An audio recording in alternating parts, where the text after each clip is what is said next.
Assalamualaikum warahmatullahi wabarakatuh. Om Swastiastu, Shalom, Namo Buddhaya, dan salam sejahtera bagi kita semua. Perkenalkan, saya Ayustia Ma'rifatil Aziza dengan 3 digit NIM terakhir 128 yang akan menjadi moderator pada presentasi.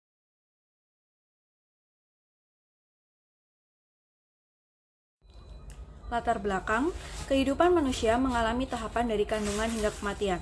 Proses pertumbuhan dan perkembangan terjadi sejak lahir hingga dewasa, dan mencapai puncak pada remaja hingga menurun pada saat menuju lansia. Penuaan sebagai bagian alami memerlukan perawatan khusus karena dapat mengakibatkan perubahan dalam sistem tubuh. Pada tahun 2050, jumlah lansia di atas 65 tahun diperkirakan mencapai 88,5 juta jiwa. Ini memerlukan perhatian kesehatan yang lebih besar. Penuaan menyebabkan penurunan fungsi organ tubuh serta meningkatkan risiko frailitas dan rentan terhadap infeksi. Vaksinasi pada lansia penting sebagai langkah preventif. Ini membantu membangun kekebalan tubuh, terutama saat lansia akan berada di lingkungan yang baru atau bepergian. Pemilihan jenis vaksinasi harus mempertimbangkan kondisi dan lingkungan untuk keamanan dan efektivitasnya. Tujuan dari student project ini adalah tujuan umum, yaitu untuk memberikan pemahaman terkait dengan kelemahan dan vaksinasi perjalanan pada lansia. Kemudian tujuan khususnya untuk memberikan pengertian yang mendalam terkait dengan kerapuhan dan vaksinasi terhadap lansia.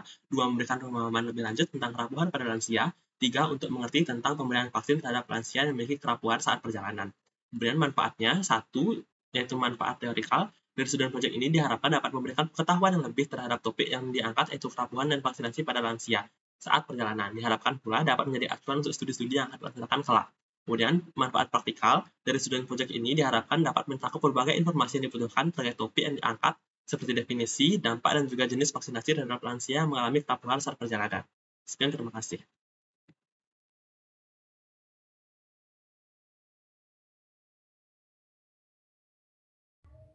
Frailty adalah sindrom geriatri di mana terjadi penurunan cadangan fisiologis dan berkurangnya resistensi terhadap stresor yang dihasilkan dari kumulatif penurunan beberapa sistem fisiologis yang pada akhirnya menyebabkan outcome kesehatan yang merugikan termasuk disabilitas, jatuh, rawat inap, dan mortalitas.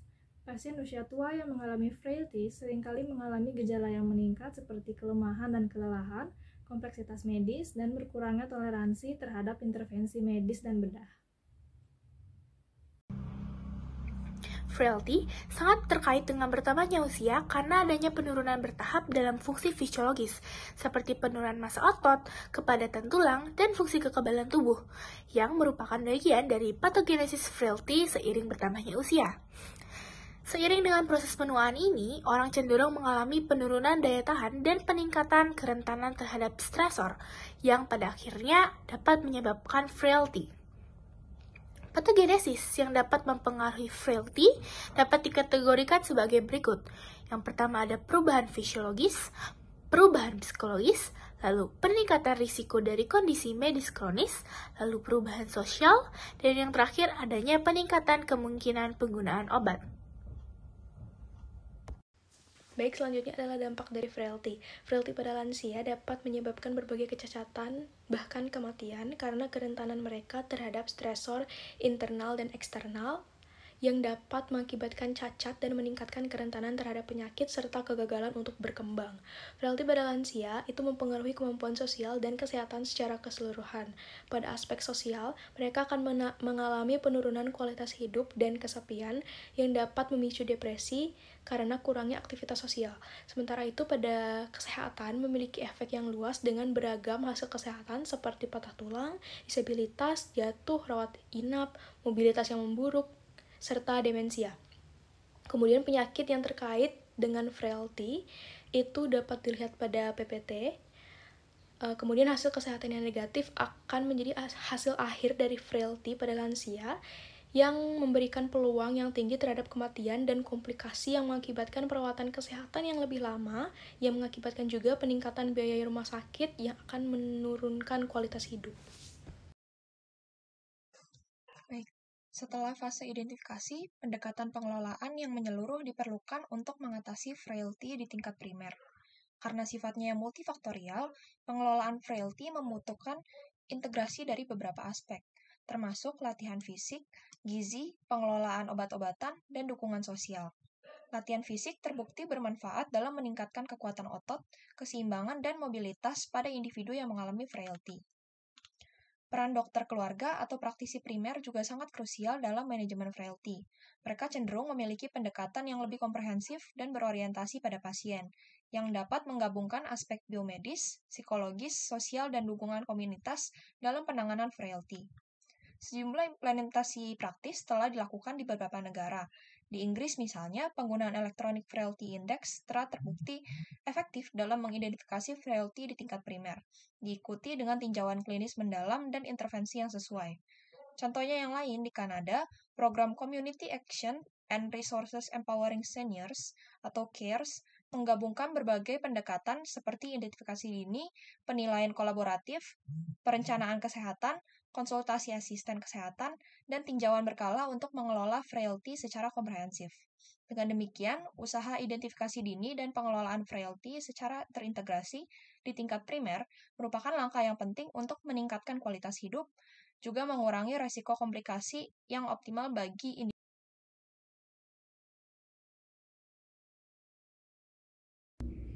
Wisatawan yang rentan apabila terekspos dengan patogen infeksius dapat terkena penyakit dan dapat berkontribusi terhadap penyebaran penyakit baik saat sedang berwisata maupun setelah kembali ke tempat asalnya.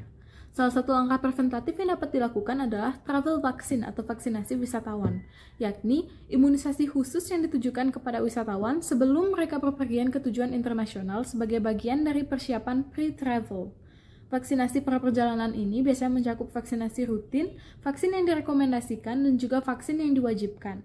Vaksinasi dapat melindungi wisatawan dari penyakit menular dan juga membantu mencegah tersebarnya penyakit antar negara. Imunisasi telah membantu menurunkan beban penyakit menular, kecacatan, dan juga kematian secara drastis di seluruh dunia. Infeksi seperti influenza, pneumonia, dan juga herpes zoster telah menjadi sebuah ancaman bagi para lansia. Selain itu, infeksi lainnya seperti demam berdarah, malaria, dan juga COVID-19 telah meningkatkan mortalitas pada lansia. Penyakit-penyakit tersebut dapat dicegah dengan melakukan vaksinasi. Maka dari itu, vaksinasi sangatlah penting bagi para lansia, terutama para lansia yang akan melakukan sebuah perjalanan. Orang yang lanjut usia tidak memiliki sistem kekebalan tubuh sebaik dari orang-orang yang usianya relatif lebih muda karena berbagai faktor. Hal ini membuat orang yang lanjut usia itu lebih rentan akan penyakit-penyakit, terutama penyakit yang menular. Oleh karena itu, vaksinasi sangat direkomendasikan untuk diberikan kepada orang yang lanjut usia. Berbagai studi telah menunjukkan atau membuktikan efektivitas dari vaksin yang diberikan kepada orang yang lanjut usia guna untuk mencegah penularan penyakit ataupun kematian yang bersangkutan. Adapun beberapa jenis vaksin yang telah terbukti efektivitasnya pada orang yang lanjut usia untuk mencegah penyakit, termasuk penyakit yang memiliki tingkat prevalensi yang tinggi. Itu contohnya adalah penyakit influenza, penyakit COVID-19, dan juga penyakit herpes zoster.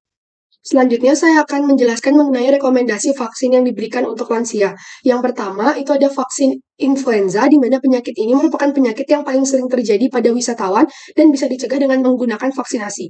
Terdapat beberapa jenis vaksin influenza untuk lansia, itu seperti vaksin intranasal hidup yang dilemahkan, vaksin trivalent inactive high dose, vaksin quadrivalent inactive adjuvan, dan juga vaksin rekombinant quadrivalent. Yang kedua, itu ada vaksin pneumokokal, di mana vaksin ini digunakan untuk mencegah infeksi bakteri Streptococcus pneumonia.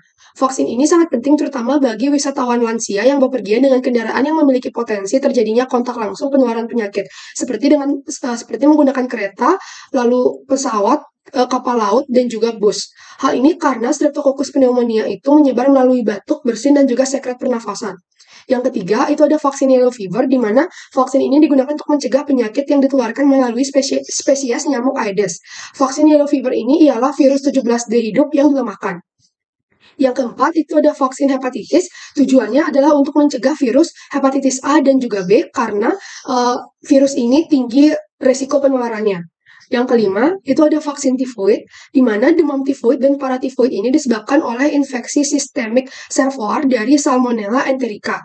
Bagi wisatawan yang berkunjung ke daerah Asia Selatan, maka demam tifoid ini menjadi penyakit ketiga yang paling sering ditularkan setelah diare dan influenza. Yang keenam, itu ada vaksin kolera, di mana pertimbangan penggunaan vaksin ini bagi wisatawan lanjut usia ialah untuk mencegah diare wisatawan. Diare wisatawan ini disebabkan oleh Escherichia coli enterotoksigenik sering terjadi pada individu yang bepergian dari negara-negara industri ke zona-zona yang kurang maju. Yang ketujuh itu ada vaksin rabies, di mana rabies ini merupakan penyakit virus yang ditularkan ke manusia melalui air liur hewan yang terinfeksi dengan tingkat kematian kasus yang sangat tinggi. Jadi, mengingat bahwa rabies dapat dicegah dengan vaksinasi, maka pemberantasan rabies yang ditularkan oleh anjing kepada manusia telah menjadi tujuan utama dari kesehatan masyarakat. Lalu yang ke-8 itu ada vaksin Japanese encephalitis, di mana vaksin ini untuk mencegah penyakit menular otak yang disebabkan oleh virus Japanese encephalitis yang disebarkan melalui nyamuk jenis Culex. Pada wisatawan yang datang dari negara non-endemis, penyakit ini dapat terjadi pada semua usia dengan kekebalan tubuh yang rendah. Sekian dari saya, terima kasih.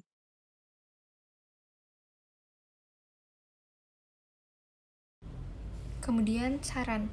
Yang pertama, perluasan program edukasi tentang kerapuhan pada lansia dan pentingnya vaksinasi perjalanan. Yang kedua, pelatihan khusus bagi penyedia layanan kesehatan tentang vaksinasi perjalanan pada lansia. Yang ketiga, penelitian lebih lanjut tentang efektivitas vaksinasi perjalanan pada lansia. Dan yang terakhir, integrasi informasi tentang vaksinasi perjalanan dalam program perawatan kesehatan rutin bagi para lansia. Untuk kesimpulannya yaitu, frailty, suatu kondisi yang dialami semua individu seiring bertambahnya usia mengakibatkan penurunan fungsi fisiologis, psikologis, dan juga sosial. Vaksinasi perjalanan direkomendasikan oleh Organisasi Kesehatan Global sebagai tindakan pencegahan bagi individu yang bepergian ke berbagai belahan dunia. Vaksinasi ini dimaksudkan untuk melindungi wisatawan dari penyakit yang dapat dicegah dengan vaksin. Khususnya bagi lansia, vaksinasi perjalanan sangat penting karena penurunan fungsi tubuh yang disebabkan oleh imunosenesin dan peningkatan status proinflamasi. Baik, sekian presentasi student project dari SGDB 5. Kurang lebihnya mohon maaf. Terima kasih dan salam sehat untuk kita semua.